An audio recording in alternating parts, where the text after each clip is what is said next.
Hola amigos, vamos a estar comentando el día de hoy sobre similitudes, sobre diferencias entre lo que podemos encontrar, por ejemplo, entre Jacobo Grinberg y Carlos Castaneda, en el sentido de que es bastante común que haya una confusión de qué era lo que investigaban los dos o qué era lo que practicaban o buscaban conocer. Es bastante, en ese sentido, es usual que se considere que ambos estaban tratando de conocer lo que era el chamanismo. Sin embargo, una de las cosas que se van a estar mencionando el día de hoy es que chamanismo y nahualismo tienen características y formas diferentes de expresarse y algunas similitudes. Similitudes entre chamanismo y nahualismo. Número uno, tienen un conocimiento tradicional derivado de una comunidad indígena enclavada en una zona o territorio. Como conocimiento tradicional es derivado de lo que podríamos llamar en la actualidad como pueblos de origen. Si hablamos solamente de comunidades indígenas, una persona española en España es un indígena de España. Es alguien que viene desde su base, es una persona que tiene su base y raíz en donde vive. Sin embargo, por eso mismo se tuvo que cambiar el concepto a pueblos de origen.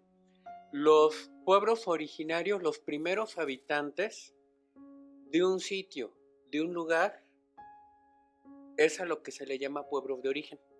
Lo que normalmente entendemos como indígenas sería un pueblo de origen cuando no se encuentra el mestizaje, cuando no se encuentra la combinación de otros elementos culturales de distintas latitudes, sino que ese conocimiento tradicional no se viene tan transformado, no se viene modificado por la introducción de otros saberes de distintos sitios. Entonces, para que algo sea chamanismo o nahualismo se requiere ciertas características. Cualquiera de los dos. Que haya un conocimiento de base tradicional de pueblo de origen. No se puede ser chamán o nahual si no se tiene esta característica. Una segunda característica, que haya una cosmovisión, una forma de percibir, entender y comprender la realidad. El catolicismo es una cosmovisión o deriva de una cosmovisión que es el cristianismo, de una filosofía, de una forma de entender y comprender las cosas. El mundo occidental es una cosmovisión que viene de los griegos, una forma de entender las cosas a través de un materialismo. En ese sentido, la cosmovisión te puede estar explicando el cómo funciona la realidad, te puede estar explicando y dando razones de cómo funcionan las cosas, cómo es percibida la realidad, el mundo, a través de los ojos de una comunidad. Esto es, si estábamos hablando de pueblos de origen, una cosmovisión, por ejemplo, en salud y enfermedad, te va a estar diciendo que las enfermedades son causadas por un desequilibrio en alguno de nuestros elementos, ya sea físico, mental, emocional, espiritual, o en su conjunto, puede tener esta como visión la explicación de que la enfermedad es originada por desequilibrio físico o un desequilibrio sobrenatural ejercido por fuerzas que nos alteran o que nos modifican al no cumplir nosotros ciertas reglas y valores y principios relacionados con nuestra comunidad. Hay reglas, hay principios dentro de los pueblos tradicionales y esto implica que el rompimiento de dichas reglas también puede generar una enfermedad o un trastorno en lo que es la persona. Tercer elemento común tanto en chamanismo como en nahualismo, que haya un conocimiento cultural, música, danza, pintura, los tlacuilos, por ejemplo. Un elemento que nos habla de los distintos elementos, de las distintas bases, tanto del arte, de la filosofía, de las ciencias exactas, de cómo se evalúa los ciclos de la naturaleza, es parte de este conocimiento cultural. Si nos vamos a la época actual, a lo que vendría siendo lo que vivimos ahorita en el occidente, un conocimiento cultural es, por ejemplo, el dividir la música rock en distintas corrientes. Está el música rock, está el metal, el nu metal, etc. Es parte de este conocimiento cultural. Otro elemento más relacionado que en donde pueden coincidir chamanismo y nahualismo, que haya un idioma indígena que estén practicando tanto el chamán como el nahual. El más común en México, náhuatl, maya, pero también puede ser tenec, apache, quiligua, seri, yaqui, por ejemplo, cañato. Cada pueblo o comunidad indígena tiene su propia lengua, además de que puedan hablar español. A veces hay combinaciones de lengua, pero son muy poco comunes.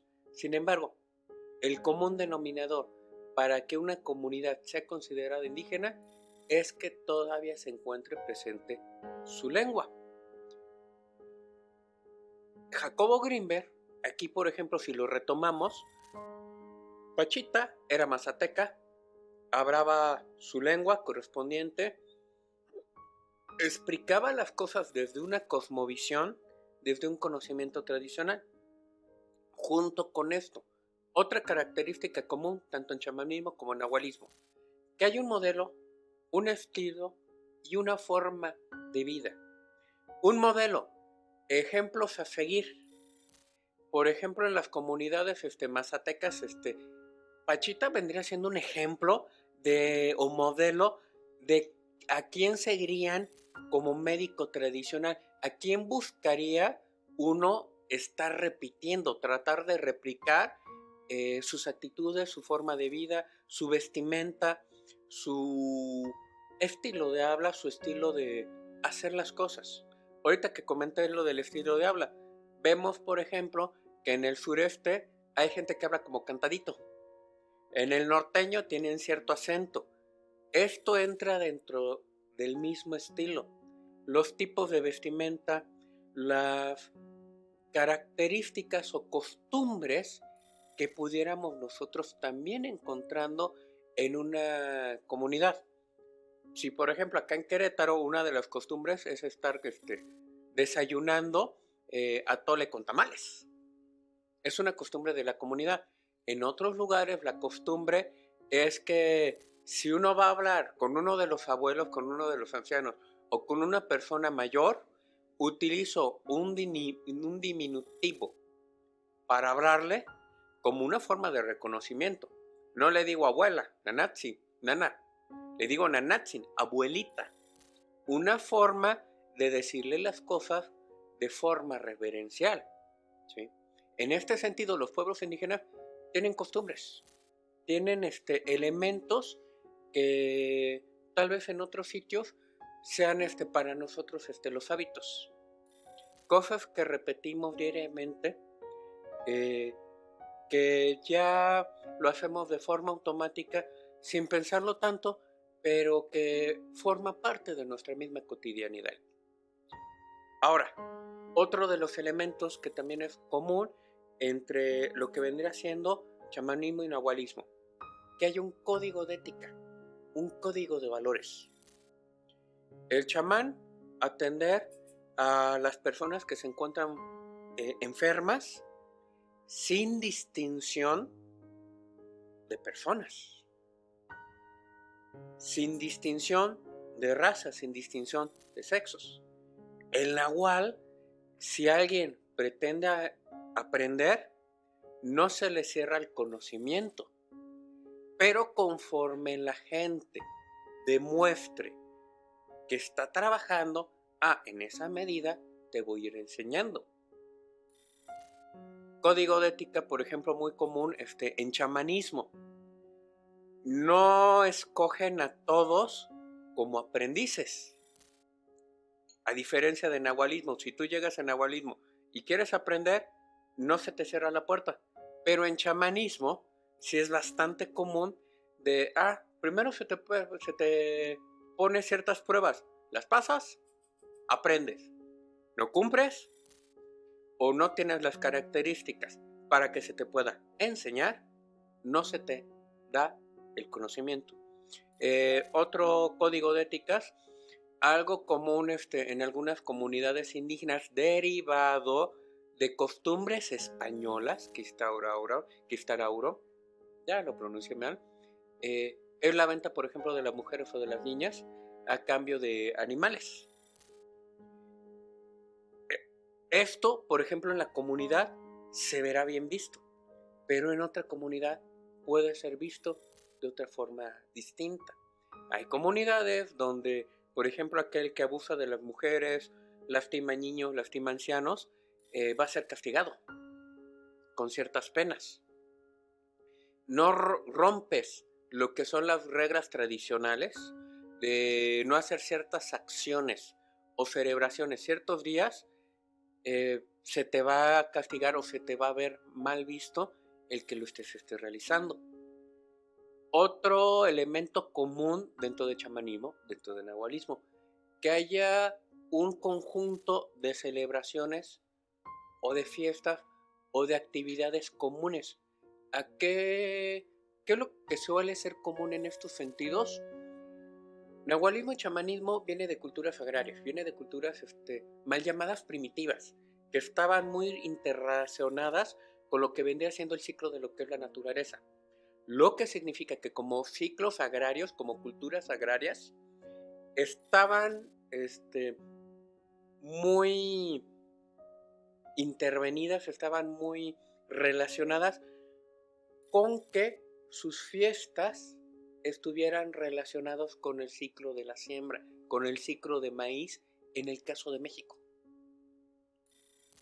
Con la temporada de lluvias, con la temporada de secas, con la temporada de levantamiento del maíz, los levantamientos de Pantli, con la temporada de inicio de preparación de lo que es la tierra, que era antes de marzo, con la temporada de selección de semillas, que era más o menos por el día de la Candelaria actual, los primeros días de febrero, con la recolección de los elementos terrestres subterráneos en otoño. Se recolectaba raíces, se recolectaba tubérculos, por ejemplo. Todas estas acciones en agradecimiento a la vida, a la naturaleza, en muchas comunidades era común que se hiciera fiestas. También, como en las culturas prehispánicas, era común que la religión, o que mejor dicho, la ciencia fuera vista como religión, las acciones científicas, los eventos astronómicos fueran celebrados. Era común que para ciertos eventos se hiciera una fiesta en particular celebrando ese evento. ¿Por qué? Porque la astronomía era base para entender en qué momento entraban los ciclos de la naturaleza y se coincidían, eran los marcadores para los momentos agrarios de cosecha, cultivo, preparación de la tierra, entre otros eventos. Como estaban muy relacionados con los ciclos de la naturaleza, obviamente para sobrevivir, tenían que ser simples, claros, fuertes, pragmáticos, actuar mucho en base a lo que es el sentido común, en base a la observación. Y esas fiestas eran para, en este momento marcamos que hay cierta acción o evento astronómico que nos da la señal de que es momento de cosecha, que es momento de siembra o que es cierto momento especial del transcurso del año.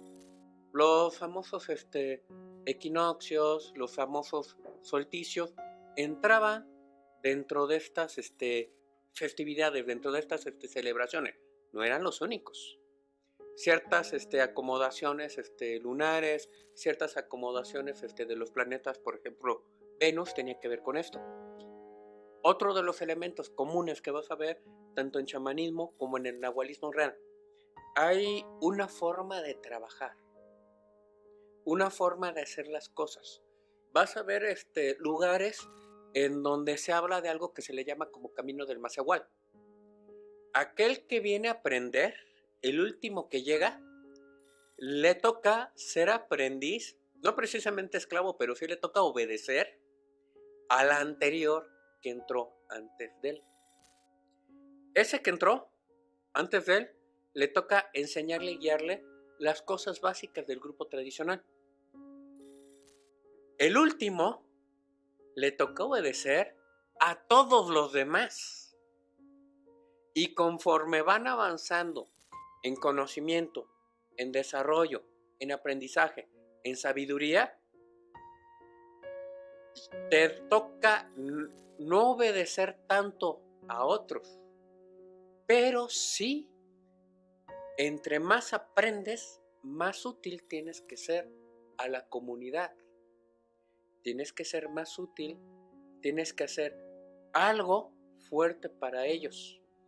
Tienes que enseñabas 2, 3 personas, obedecías a 20, ok, está bien, ya creciste, ya aprendiste ciertas cosas, ahorita ya nomás le obedeces a 10, pero en ese obedecer también está el que des para el crecimiento del sitio. Es común en chamanismo nahualismo que lo que importa no es la individualidad de la persona, sino el beneficio que le puedas dar a todos, al colectivo. Está mal visto hablar del yo, pararse del cuello, tener ciertas actitudes egocéntricas.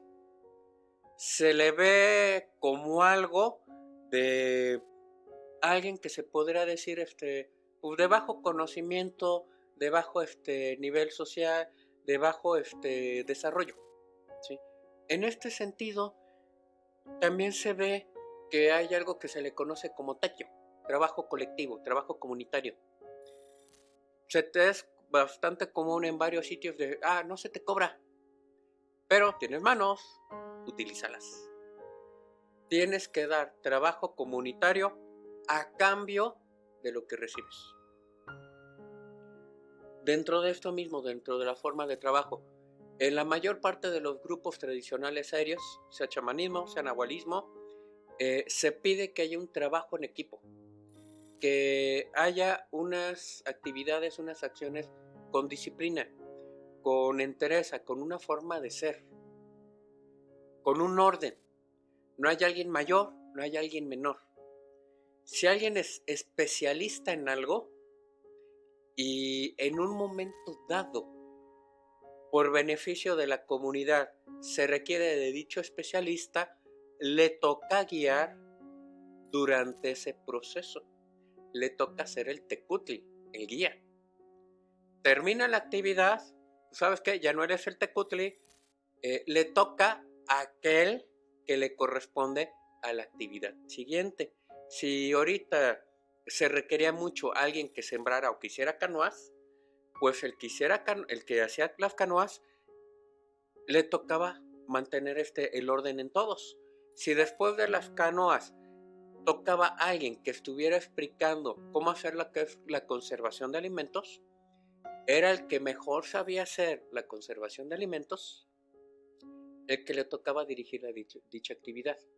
En este sentido, se iba mucho por especializaciones. Había un conocimiento general que se comparte entre sí. Más después de cumplir y de tener desarrollado ese conocimiento tradicional, ya comienzan lo que son las especializaciones. Otro elemento más común en chamanismo, nahualismo, se les comentaba, hay un equipo en la comunidad que trabaja en base a la cooperación. Aquí comenzamos a chocar, por ejemplo, en varias de las características con Carlos Castaneda. Si uno comienza a tratar de buscar estas características de los grupos comunitarios en Carlos Castaneda, resulta que no los vamos a estar encontrando. Rara vez trabajan en equipo, casi todo el tiempo están peleando los distintos personajes de Carlos Castaneda entre sí. No hay celebraciones comunes, no hay un manejo de una lengua común entre ellos. Sí hay cierto conocimiento tradicional, cierta cosmovisión, algunos elementos culturales. Sí hay un modelo de vida u un estilo de vida, pero costumbres y ciertos elementos de ética no están tan presentes. Ahorita explico por qué. Junto con esto, también hay algo muy importante en todo grupo tradicional, sea de chamanismo, sea de nahualismo. Debe de haber una continuidad en el proceso de educación. El que dirige tiene la obligación de enseñar a su sucesor o a los sucesores del conocimiento para que cuando ya no esté, no haga falta. Esto lo vemos como un faltante dentro de los grupos que se derivaron de Carlos Castaneda, los llamados neotoltecas. No hay precisamente una continuidad de educación. No hay muchos de estos elementos en general con ellos. ¿Por qué? Porque no vienen derivados de comunidades tradicionales esto que están enseñando. Quítales a Carlos Castaneda, quítales el manejo calendárico, no tienen nada. Al no tener nada, realmente no hay que le puedan enseñar a sus aprendices. Se habla mucho en el terreno tradicional que si algo sobrevive más allá de 5 años de la muerte de quien guiaba, entonces hizo bien su trabajo, porque demostró que no era necesario ya su presencia para que hubiera una continuidad dentro del conocimiento tradicional. Esto es, sí es importante el guía y el maestro, porque es el que dirige, es el que guía, es el que comparte, pero la labor de uno es que aquello que se te haya enseñado lo transmitas y sobreviva más allá de tu propia muerte. No es algo que te pertenece, no es algo que puedas decir, es que esto es mío, no. Se te enseñó, se te compartió, no es tuyo.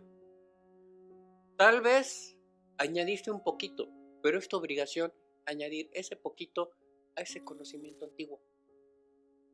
Aquí ya estamos viendo ciertos elementos de cosmovisión.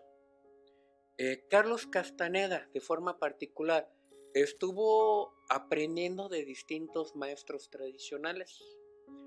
En realidad sus libros se podrían decir que son novelas de ficción. No hablan cosas reales, no habla de eventos reales, pero habla de que cosas que se aprendió, sobre todo en los primeros libros, lo fue colocando de acuerdo a tradición en ciertos personajes en particular. Cada nahual en realidad es una tradición distinta entre los personajes de Carlos Castaneda. No es una misma tradición, no existe una tradición tolteca. Los toltecas desaparecieron 900 años antes de la llegada de los españoles. ¿El por qué lo retoman mucho ahorita? Porque no hay ningún tolteca que se queje en la actualidad de lo que están diciendo en nombre de ellos. Pero si hay comunidades indígenas todavía vivas que se pueden quejar de lo que estén diciendo de ellos, aparentemente otras personas que dicen ser guías o conocedores de dichas tradiciones. Todavía existen hopis que se pueden quejar y decir eso que está diciendo esa persona no es cierto. Nosotros como comunidad lo que manejamos en realidad es esto. En ese sentido, con la New Age, lo que sucedió es que al tener mucha información ciertos personajes basados en lo que leyeron, en lo que recopilaron de otros autores como Castaneda, Víctor Sánchez, Guillermo Marín, Tracatzin Estíbales, etc., pues dijeron, vamos a agarrar ciertos elementos en particular que se ven bonitos, que se ven comunes, lo voy a tratar de manejar como conocimiento tradicional, como un conocimiento antiguo, lo que está sucediendo mucho con Miguel Ruiz, con los toltecas, con lo que le llama conocimiento tolteca, pero pues como no hay quien se queje, no hay quien, no sobrevive nadie de esas culturas, pues no hay nadie que corrija. Pero en chamanismo y en nahualismo, como se supone que tienen todas estas bases anteriores que estuve comentando, entonces sí puede aparecer alguien que te diga, oye, ¿y de dónde aprendiste? ¿Quién fue tu maestro? ¿De qué tradición? ¿De qué color? ¿Cuál es tu lengua? ¿Cuál es tu costumbre? ¿Cuáles son tus fiestas? ¿Cuáles son tus celebraciones? ¿Cuál es tu forma de organización? Eso sí te lo llegan a preguntar. Eso sí lo llegan a cuestionar si estás haciendo mal las cosas. Si estás haciendo bien las cosas, en ambas corrientes, chamanismo y nahualismo, no te van a corregir porque es tu obligación hacer bien las cosas. Pero si cometes errores, sí te lo señalan. Comenzamos a desmadejar las situaciones. Chamanismo. Jacobo Grinberg se dedicó mucho a conectarse para entender posteriormente lo que se le enseñó con médicos tradicionales. Las características de estos médicos tradicionales cumplían varias de estas cuestiones que estuve comentando, más algunas otras que ahorita voy a estar comentando. Lo que es el chamanismo se caracteriza porque se le llama también camino verde, camino de las plantas y de la salvia. Son personajes que se conectan con las plantas, con los vegetales, con la vida no inanimada, sino con la vida vegetal, para poder hacer ciertas acciones aparentemente sobrenaturales, para poderse conectar con la vida, ¿sí? Se enclavan en un sitio, se enraizan como si fuera una planta para tomar la fuerza, la energía de dicho lugar. Normalmente se dedican a guiar, a enseñar, a hacer una especie de faro en el lugar donde se encuentran.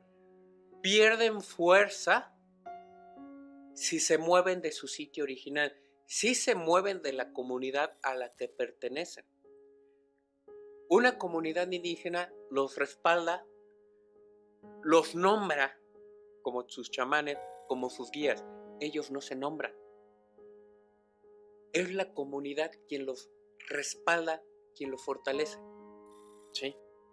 Característica común en chamanismo de las distintas latitudes. Hay presencia de caballos o perros como auxiliares del chamán. En el caso de México es más común lo que son los perros, obviamente. Los caballos se extinguieron hace mucho tiempo. El perro está como un guía, como parte de lo que es la conciencia del que enseña.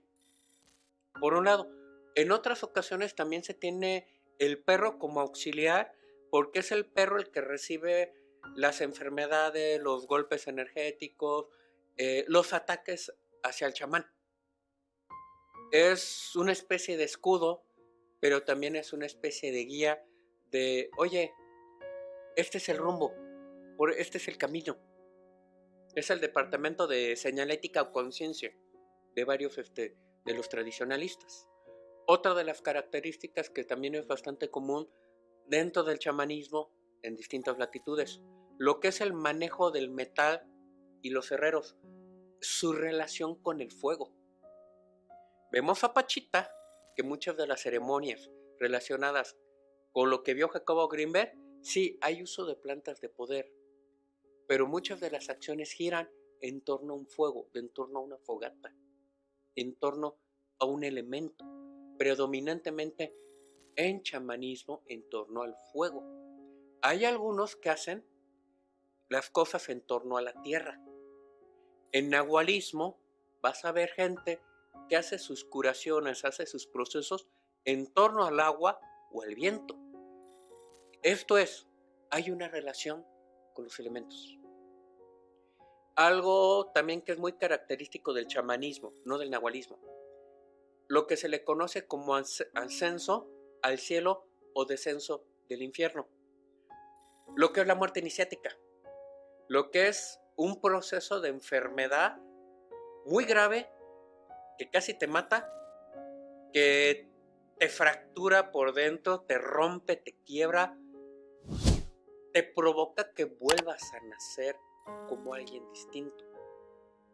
Te genera que la persona tenga un choque en el cual o se ve obligado a transformarse o a morirse.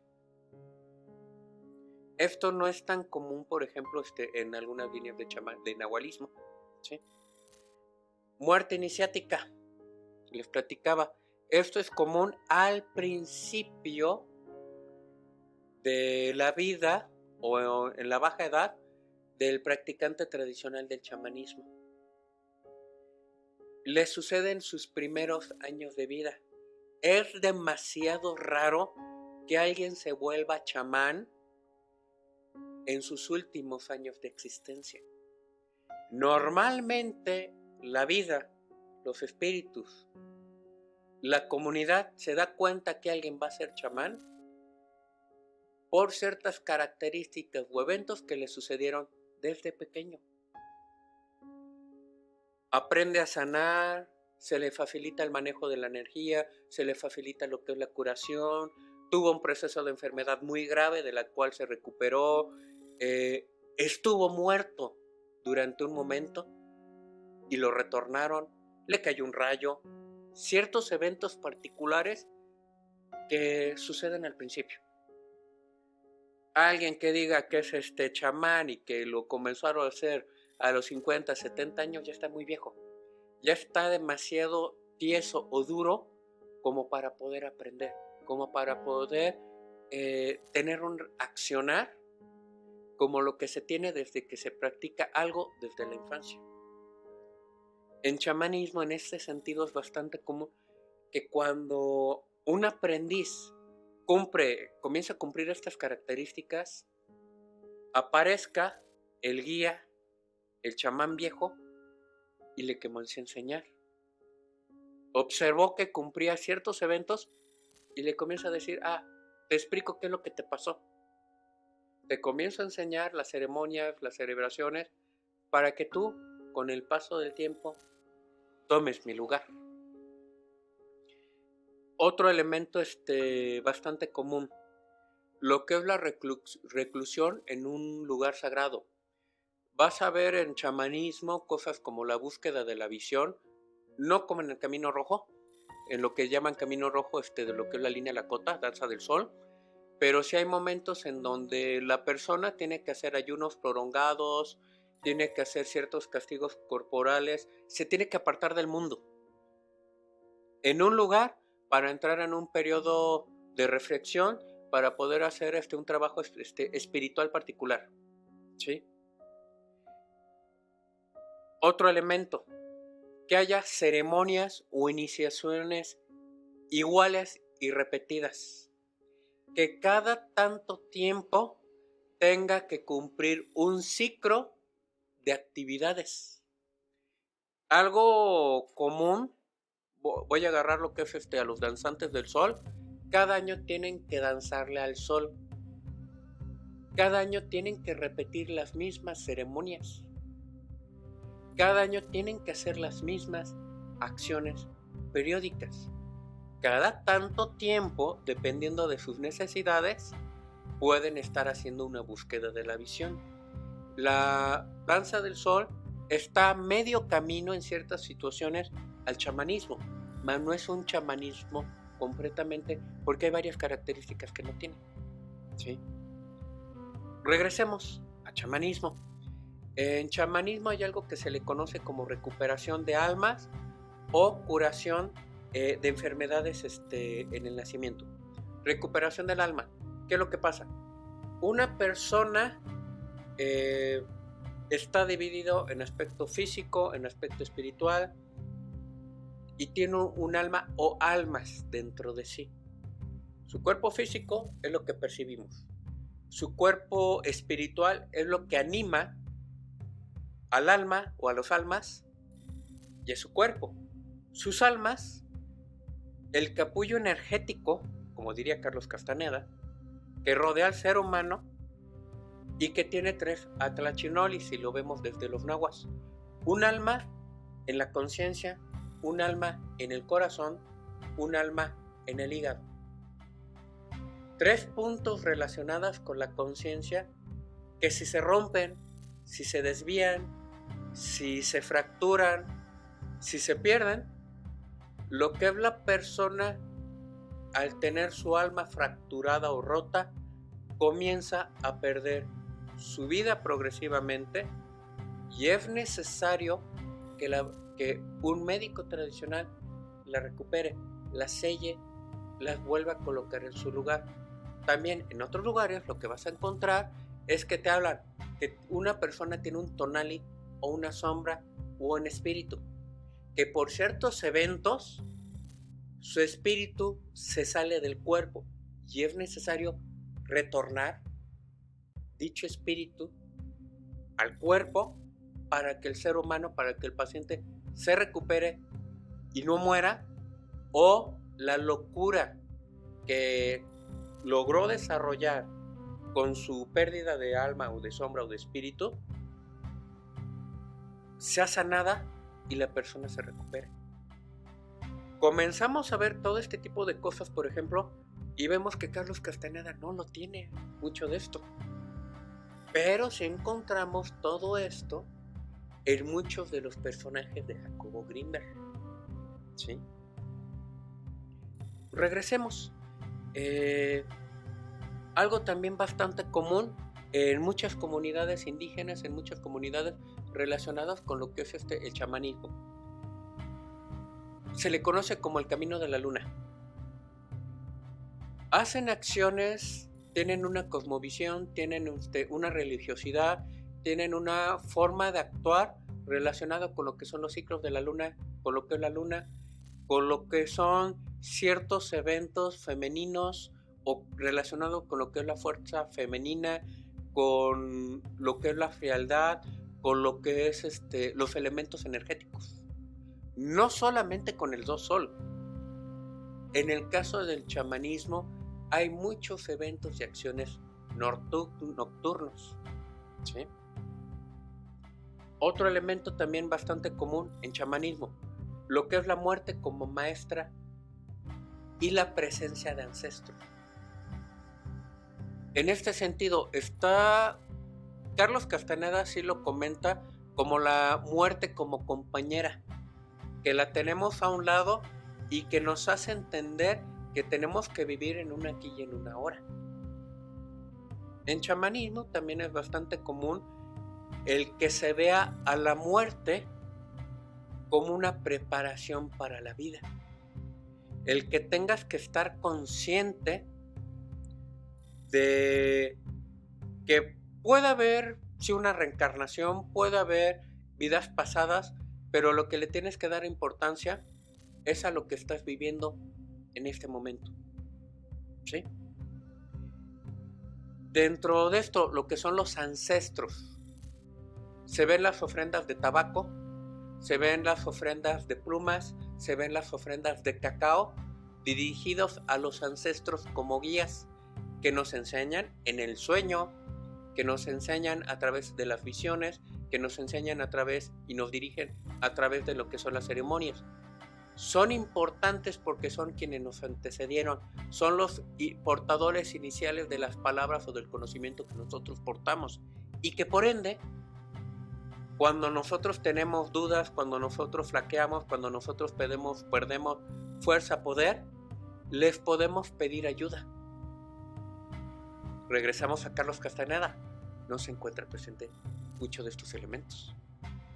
No a simple vista, ¿sí? Pero bueno, seguimos la otra parte. Común en chamanismo, Madre Tierra, Padre Cielo. Que haya la repetición, que haya el respeto a ambos elementos, que haya una conexión entre cielo y tierra en las personas. En nahualismo no es necesariamente presente eso. Lo que es el abuelo fuego, lo que es las ofrendas de tabaco, como una forma para comunicarse va de nuevo con los ancestros como un elemento para orar. Dentro de esto, que hay un conocimiento público de quién es el chamán y sus aprendices. En la comunidad, alguien llega del mismo grupo tradicional, oye, yo vengo de tal pueblo, soy jañato, estoy enfermo, ¿con quién me puedo ir a atender? Ah, tu médico tradicional, el K, por ejemplo, es fulanito de tal, y lo vas a encontrar con sus aprendices que son fulano y sutano. En nahualismo, no necesariamente los aprendices y el maestro son conocidos por la comunidad o son mencionados abiertamente por la comunidad. También vas a encontrar dentro del chamanismo como característica que en ocasiones hay la presencia de aprendices que se desviaron del conocimiento y que hacen las prácticas para su beneficio personal, que hacen las cosas no para la comunidad, sino para sí. También, otro elemento bastante común en chamanismo, las ofrendas de alimentos, de pescado, de animales, para mantener la fuerza dentro de uno. Hay también en chamanismo de forma común la toma de ciertas bebidas, de ciertos alimentos para recobrar fuerzas, porque va de nuevo, en varios momentos dados dentro de las prácticas de chamanismo, como hay mucho a veces castigo del cuerpo, poner al cuerpo al límite para que comiencen a suceder los eventos espirituales, para que te comiences a conectar con ciertos eventos internos, necesitas algo con lo cual te puedas estar reponiendo, con lo cual te puedas estar sintiendo mejor. Va de nuevo, por ejemplo, de aquí emergen, por ejemplo, lo que son las famosas ceremonias de cacao en la actualidad. No es el cacao importante para la ceremonia, cómo lo están manejando tanto en varios momentos. Es un elemento energético, mas no se maneja en las comunidades indígenas como lo pretenden hacer ahorita entre el movimiento New Age, ¿sí? Ahorita esto es lo que es la primera parte de las características del chamanismo. En la segunda parte comenzamos a ver nahualismo.